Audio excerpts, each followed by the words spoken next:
ये स्टेप्स क्या क्या थे? पहला है, कंपनी के टेक्सटाइल ट्रेड में सक्रिय व्यापारियों और दलालों को खत्म करने और वीवर्स पर ज्यादा डायरेक्टली कंट्रोल स्थापित करने की कोशिश की। कंपनी ने वीवर्स पर निगरानी रखने, माल इकट्ठा करने और कपड़ों की क्वालिटी जांचने के लिए पेड सर्वेंट तैनात कर दिए, जिन्हें गुमास्ता कहा जाता था। गुमास्ता।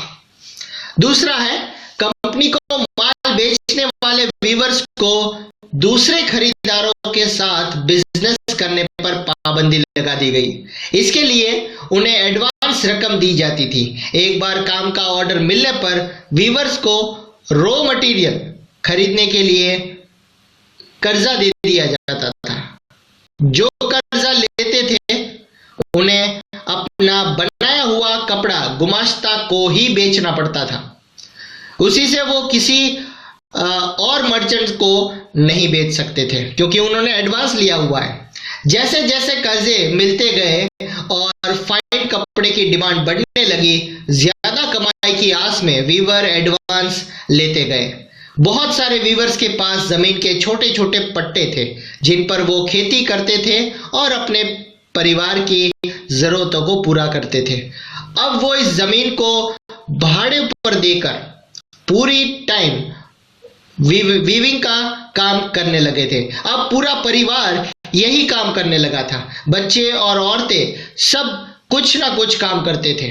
लेकिन जल्द ही बहुत सारे वीवर्स गांव में वीवर्स और गुमास्तों के बीच कन्फ्लिक्ट के खबर आने लगी, यानी कि झगड़े होने लगे। इससे पहले सप्लाई मर्चेंट्स अक्सर वीवर के गांवों में ही रहते थे और वीवर्स से उनके बहुत ही नजदीकी रिलेशन होते थे। वे वीवर्स की जरूरतों का ख्याल रखते थे और प्रॉब्लम अगर होती थी तो संकट के समय उनकी मदद भी करते थे। लेकिन नए गुमास्ता बाहर के लोग थे। उनका गांवों से पुराना सोशल रिलेशन कुछ नहीं था। वो बहुत ही रूडली बिहेवियर करते थे। सिपोई और चपरासी यानी कि पियून्स को लेकर आते थे और माल समय पर तैयार न होने की स्थिति में वीवर्स को सजा देते थे। सजा के तौर पर वीवर्स को अक्सर पीटा जाता था और या तो कोड़े बरसाए जाते थे। अब वीवर्स ना तो दाम पर मोल भाव कर सकते थे और ना ही किसी और को माल बेच सकते थे। उन्हें कंपनी से जो कीमत मिलती थी वो बहुत कम थी, पर वो कर्जों की वजह से कंपनी से बंधे हुए थे। कर्नाटक और बंगाल में बहुत सारे स्थानों पर वीवर गांव छोड़कर चले गए। वे अपने रिश्तेदारों के यहाँ और किसी गांव के लूम्स लगा लेते थे। कई स्थानों पर कंपनी और उसके अफसर्स का विरोध करते हुए गांवों के व्यापारियों के साथ मिलकर वीवर्स ने बगावत कर दी। कुछ टाइम तक बहुत सारे वीवर्स कर्जा लौटाने से इनकार करने लगे। उन्होंने लूम्स बंद कर दिए और खेतों में मजदूरी करने लगे। 19वीं सेंचुरी आते आते कॉटन वीवर्स के सामने एक नई प्रॉब्लम सामने आ गई। सोर्स सी पढ़ते हैं। पटना के कमिश्नर ने लिखा, ऐसा लगता है कि 20 साल पहले जहानाबाद और बिहार में कपड़ों का बड़े पैमाने पर प्रोडक्शन होता था। जहानाबाद में ये बिल्कुल बंद हो गया है, जबकि बिहार में बहुत कम प्रोडक्शन होता है। ये मैनचेस्टर में बनी सस्ती और टिकाऊ वस्तुओं का परिणाम है, जिनसे लोकल मैन्युफैक्चरर्स कंपटीशन नहीं कर सकते। 3.3 पढ़ते हैं। Manchester comes to India.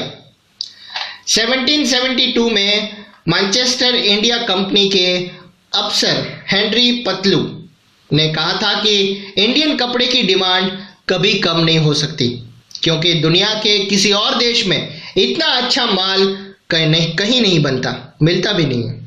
लेकिन हम देखते हैं कि 19वीं सेंचुरी के शुरुआत में इंडिया के टेक्सटाइल एक्सपोर्ट में गिरावट आने लगी, जो लंबे टाइम तक जारी रही। 1811 और 12 में कॉटन माल का हिस्सा कुल एक्सपोर्ट में 33% था, जो 1850 और 51 में सिर्फ और सिर्फ 3% रह गया। तो ऐसा क्या हुआ, उसके इम्प्लीकेशंस क्या थे? जब इंग्लैंड में कॉटन इंडस्ट्री डेवलप हुई तो वहां के इंडस्ट्रियलिस्ट दूसरे देशों से आने वाले इंपोर्ट को लेकर परेशान दिखाई देने लगे। उन्होंने सरकार पर दबाव डाला कि ये इंपोर्टेड कपड़े पर इंपोर्ट टैक्स वसूल करे, जिससे मैनचेस्टर में बने कपड़े बाहरी कंपटीशन के बिना इंग्लैंड में आराम से बिक सके। दूसरी तरफ उन्होंने ईस्ट इंडिया कंपनी पर भी दबाव डाला कि वो ब्रिटिश कपड़ों को इंडियन मार्केट में बेचे। 19वीं सेंचुरी की शुरुआत में ब्रिटेन के क्लॉथ्स प्रोडक्ट के एक्सपोर्ट में ड्रामेटिकली चेंज आ गया, वो रैपिडली बढ़ते गए। 18वीं सेंचुरी के आखिर में इंडिया में प्रोडक्ट का ना के बराबर एक्सपोर्ट होता था। 1850 तक आते आते कॉटन का इंपोर्ट इंडियन इंपोर्ट में 31% हो चुका था, यानी कि इंडिया में कॉटन होते हुए भी कॉटन इंपोर्ट करना पड़ता था क्योंकि वो सस्ता था। 1870 तक ये आंकड़ा 50% से ऊपर चला गया। सोर्स डी पढ़ते हैं।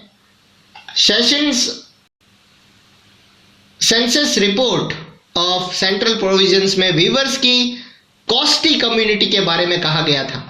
इंडिया के दूसरे भागों में फाइन कपड़ा बनाने वाले वीवर्स की तरह कॉस्टियों का भी बुरा हाल था। वे मैनचेस्टर से इतनी भारी तादाद में आने वाली आकर्षक चीजों का मुकाबला नहीं कर पा रहे थे।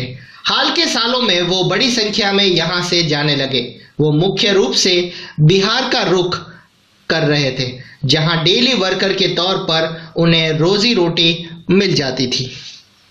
इस प्रकार इंडिया में कपड़ा वीवर्स के सामने एक साथ दो समस्याएं थी। उनका एक्सपोर्ट मार्केट ढह रहा था और लोकल मार्केट सिकुड़ चुका था। फिगर 15 देखते हैं। बॉम्बे हार्बर 18वीं सेंचुरी के आखिर का यह पिक्चर। बंबई और कलकत्ता 1780 के दशक से ट्रेड पोर्ट्स के रूप में डेवलप होने लगे थे।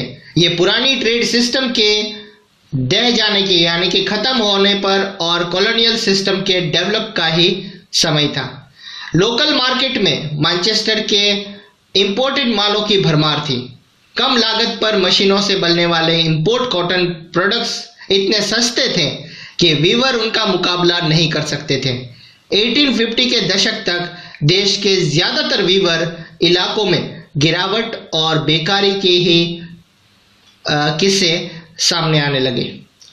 1860 के दशक में वीवर्स के सामने आई नई समस्या खड़ी हो गई। उन्हें अच्छी कॉटन नहीं मिल पा रही थी। जब अमेरिकी सिविल वॉर शुरू हुआ और अमेरिका से कॉटन की आमद बंद हो गई तो ब्रिटेन इंडिया से रॉ कॉटन मंगाने लगा। इंडिया से रॉ कॉटन के एक्सपोर्ट में इस वृद्धि से इसकी कीमत आसमान छूने लगी। इंडियन वीवर्स को रॉ माल के लाले पड़ गए। उन्हें मनमानी कीमत पर कच्ची कॉटन यानी कि रॉ कॉटन खरीदनी पड़ती थी। ऐसी सूरत में बुनकरी यानी कि वीविंग के सहारे पेट पालना पॉसिबल नहीं था।